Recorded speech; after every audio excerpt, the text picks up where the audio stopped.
ஜெய் ஸ்ரீராம். அடியேன் ஜி.எம். சுவாமிஜி. இன்றைய பக்தி தலைப்பிலே சிறுதொண்டு நாயனாரை பற்றிய புராண கதைகள் நிறைய இருந்தாலும் அதிலே ஒரு துளி. சிறுதொண்டு நாயனாருக்கு பரஞ்சோதியார்னு பேர். மற்றொரு பெயர் தீவிர சிவபக்தி உடையவர், எல்லாத்திலையும் தேர்ச்சி பெற்றவர். அவருடைய தொண்டு என்னன்னு கேட்டேன்னா, டெய்லி ஒரு அடியார்களுக்கு உணவு கொடுத்துட்டு அதுக்கு அடுத்தது தன்னுடைய மனைவி குழந்தைகள் இதை சாப்பிட்றதாக வழக்கம். அவரோட பக்திக்கு ஈடாக அவருடைய மனைவியும் குழந்தையும், மனைவி வரும்போது இவர் எவ்வளவு செய்கிறாரோ அதுக்கு உடந்தையாக அவருக்கு என்ன உபகாரம் செய்யணுமோ அதை செய்வார். மனங்கோளாக செய்யக்கூடியவன். அதே மாதிரி புலிக்கு பிறந்தது பூனையாகுமா அப்படிங்கிற மாதிரி குழந்தை, 5 வயசு குழந்தை, சீராளன்னு பேர். அந்த குழந்தையும் வரும்போது பார்த்தீங்கன்னா சிவன் தாத்தான்னு கூப்பிடுவான். அவ்வளவு ஒரு பக்தி உள்ள பையன். அப்பேற்பட்ட உன்னதமான ஒரு குடும்பம். டெய்லி வரும்போது அடியார்களுக்கு அமுது கொடுத்து அப்புறம் அவ சாப்பிட்றது.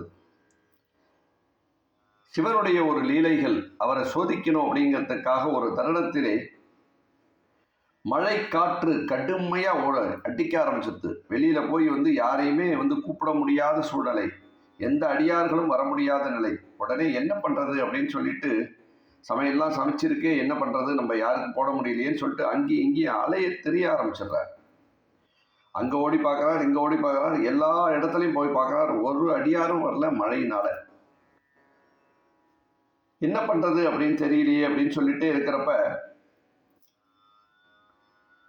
ஒரு அடியார் வரார். அங்கே அவரோட மனைவியோட வீட்டு, அதாவது பரஞ்சோதியார் வீட்டுக்கு வரார். உடனே பரஞ்சோதியாரோட மனைவி அவர் பார்த்துட்டு சந்தோஷம் தாங்க முடியல அவருக்கு.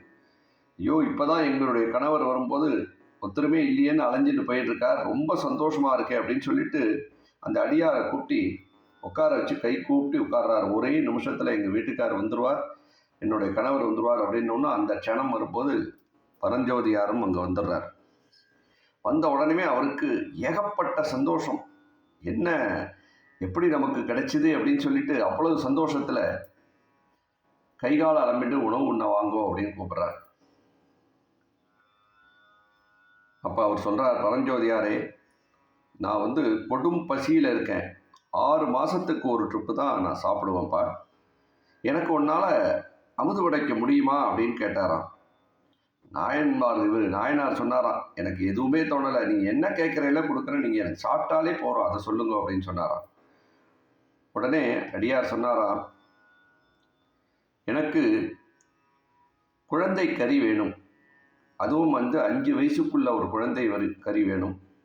அந்த குழந்தை வரும்போது நீனே அறுத்து உன்னுடைய மனைவி பிடிச்சின்னு நீ அறுக்கணும். அதை மனசிலே வரும்போது சந்தோஷமாக செய்யணும். கண்ணிலேருந்து ஒரு சொட்டு கூட தண்ணி வரக்கூடாது. மனங்கோளாமல் அதை எனக்கு சமைச்சு கொடுத்தேன்னா அதை நான் சாப்பிட்றேன் அப்படின்னு சொன்னாராம். பரஞ்சோதியாருக்கு மறு நிமிஷம் தாராளமாக செஞ்சு தரேன் அப்படின்னு சொல்லிட்டாராம். மறுப்பே பேசலை. அவருக்கு அடியார் வந்தால் போகிறோங்கிற ஒரு ஆசை. உடனே அவரை செத்தனாலே உட்கார சொல்லிட்டு என்ன செய்யறது அப்படின்னு சொல்லிட்டு மரத்தடியில் உட்காருங்கன்னாராம். மரத்தடியில் உட்காந்துருந்தாராம். இவன் மனைவிட்ட கேட்குறாராம், என்ன செய்யறது, யார் போய் பார்க்குறது, 5 வயசுக்கு யாரை போய் பிடிக்கிறது, என்ன பார்க்குறதுன்னு தெரியலையே அப்படின்னு சொன்னோன்னும் அந்த பதிவிரதை சொன்னால் அந்த மனைவி, ஏன் அங்கே இங்கே போகிறோம், நம்மளோட சீராளனுக்கே 5 வயசு தானே ஆகுது, நம்ம சீராளனையும் வரும்போது செஞ்சிடலாமே அப்படின்னு சொன்ன உடனே சீராளனை போய் கேட்குறாராம், அப்பா இதுமாரி உன்னை அறுத்து சமைக்க போகிறோம், நீ ஒத்துக்கிறியாப்பா, அடியார்களுக்கெல்லாம் சாப்பாடு போடணும், ஒத்துக்கிறியான்னு. சரிப்பா அப்படின்னு சொன்னதான் அந்த குழந்தை. அதுக்கு என்ன தெரியும் 5 வயசுக்கு.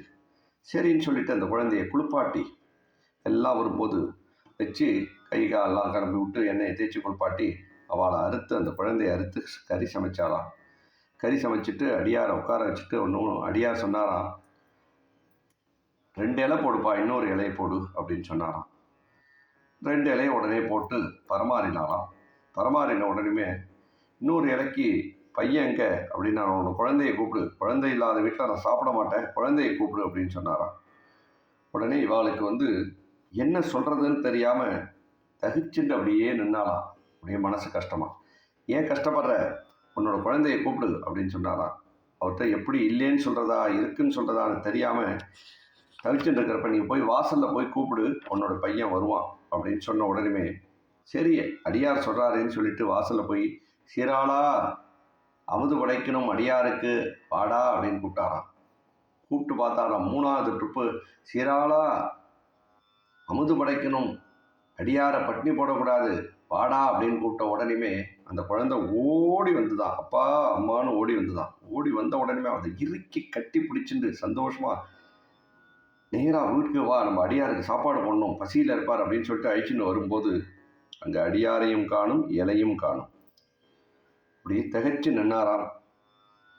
இறைவன் உமாதேவியோட காட்சி கொடுத்தாராம்.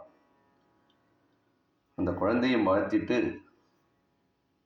சிறுத்தொண்டு நாயனாரையும் வாழ்த்தினாராம். அன்னையிலேருந்து அவருக்கு பரஞ்சோதியார்னு பேர் போய் சிறுத்தொண்டு நாயனார் என்று பேர் வந்துதான். எப்பேற்பட்ட உன்னதமான கதை பாருங்க.